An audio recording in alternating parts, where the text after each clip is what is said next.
नहमदहु व नुसल्ली अला रसूलिहिल करीम अम्मा बाद फ़अऊज़ु बिल्लाहि मिनश शैतानिर रजीम बिस्मिल्लाहिर रहमानिर रहीम।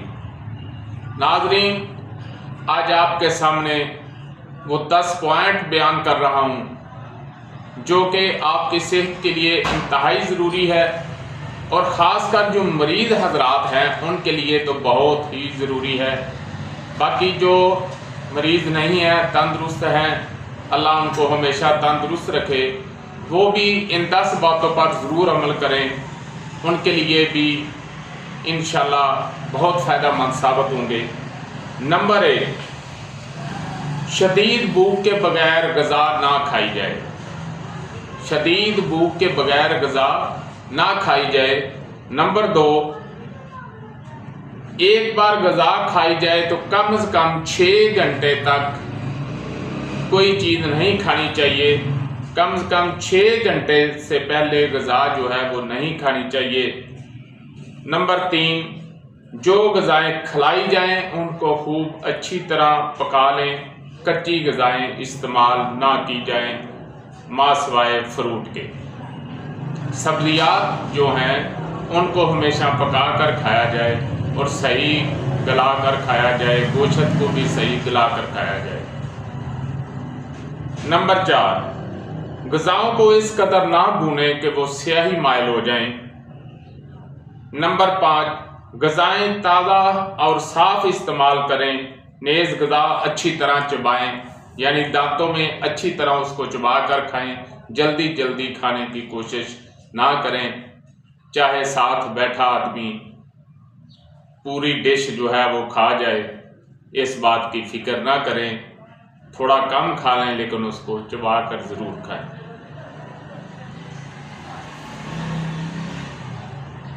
नंबर 6, खाना खाने के दौरान ज़हन खुश और मुतमईन होना चाहिए। गम, खौफ, अफसोस की हालत में ग़िज़ा नहीं लेनी चाहिए। अगर कमज़ोरी बढ़ रही हो तो सिर्फ मशरूबात लेने चाहिए, यानी कि लिक्विड अशिया जो हैं वो इस्तेमाल करनी चाहिए। नंबर 7, खाना खाने के दौरान पानी ना पिएं। खाना खाने के आधा घंटा बाद पानी पी लें। हाँ, अगर ज़रूरत महसूस हो, प्यास महसूस कर रहे हैं तो फिर पीने में कोई हर्ज नहीं है। ज़्यादा बर्फ़ वाले ठंडे मशरूबात का इस्तेमाल ना करें। बर्फ़ का पानी हरगिज़ ना पिएं। गर्मियों में घरों में घड़े का पानी पिएं। नंबर 8, ताज़ा फल पुख्ता इस्तेमाल करें। ग़िज़ाएँ बदल बदल कर इस्तेमाल करें। एक ही ग़िज़ा मुसलसल खाने से